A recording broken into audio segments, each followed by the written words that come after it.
जगात निराशावादी लोकांची कमी नाही। आयुष्यात सगळं मिळून सुद्धा नशिबाला दोष देणारे लोक पाहायला मिळतात। मात्र परभणी जिल्ह्यातील एका युवकानं दुर्दम्य इच्छाशक्तीच्या जोरावर नियतीला देखील हरवलंय। कोण आहे हा जिगरबाज तरुण, चला पाहूयात।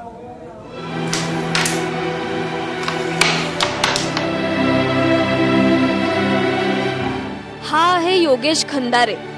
परभणी जिल्ह्यातील पूर्णा शहरात राहणाऱ्या या 17 वर्षाच्या युवकाचे वयाच्या अवघ्या 7व्या वर्षी दोन्ही हात निकामी झाले।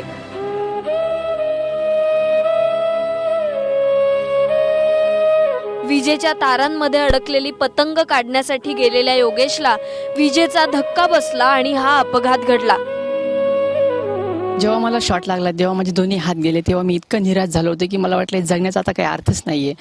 एक परीची आत्महत्या केली असती तरी चांगलं झालं असतं, पण मग मला थोडंसं धैर्य आलं की गडीत ज्याला दोन्ही पाय नाहीत किंवा दोन्ही हात नाहीत तेच जगू शकतात, तर मग मला दोन्ही हातच नाहीत, मला पाय येतं, मी पायाने काय ना ट्राय करणार।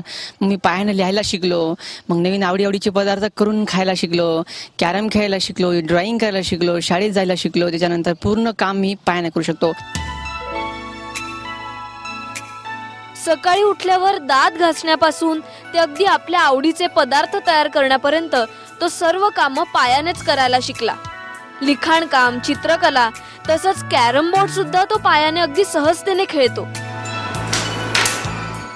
इतकंच नाही तर आज सर्वांची महत्त्वाची गरज ठरलेला मोबाईल तर तो अत्यंत शिताफीने हाताळू शकतो। आपला मुलगा एवढ्या कठीण परिस्थितीला धैर्याने सामोरं जातोय हे पाहून योगेशच्या आई वडिलांच्या डोळ्यात अश्रूंऐवजी आता सार्थ अभिमान दिसतो। त्याने बरंच काही पायाने परण करण्याचे प्रयत्न केले। आम्हाला वाटलं आता ते काहीतरी करू शकतो, म्हणून आम्ही त्याला थोडं थोडं शिकवायला सुरुवात केली। मग ते आवड लागली त्याला शिक्षणाची सुद्धा। आम्ही समोरच्या मॅडमकडे पाठवलं की त्यानं ते रोजची मग ते सही करायचं ते शिकला। तिथून मग आम्हाला वाटलं हे काहीतरी याच्या अंगात जिद्द आहे थोडी, तरी याला आपण काहीतरी प्रयत्न करायला पाहिजे। योगेशचं स्वावलंबी आयुष्य पाहून त्याचा मित्र परिवार थक्क होतो, तर त्याला लहानपणापासून पाहिलेल्या, त्याला वेळोवेळी मार्गदर्शन केलेल्या शिक्षकांचा कौतुक करताना अगदी ऊर भरून येतो।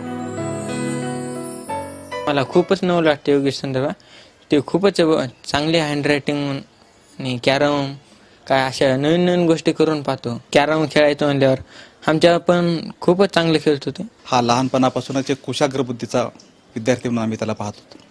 लहानपणापासून शाळेत असताना सुद्धा अपंगत्वावर मात कशी करायची हे कोणाकडून शिकायचे तर तो योगेशकडून शिकावं असं एक मला वाटतं। एखादी सामान्य व्यक्ती अशा भयानक प्रसंगी कदाचित पूर्णपणे खचून गेली असती, पण योगेशने दाखवून दिलं की आयुष्यात प्रतिकूल परिस्थिती वाटायला आली तर त्याच्याकडे पाठ न फिरवता ती स्वीकारायची असते आणि त्याला सामोरं जायचं असतं।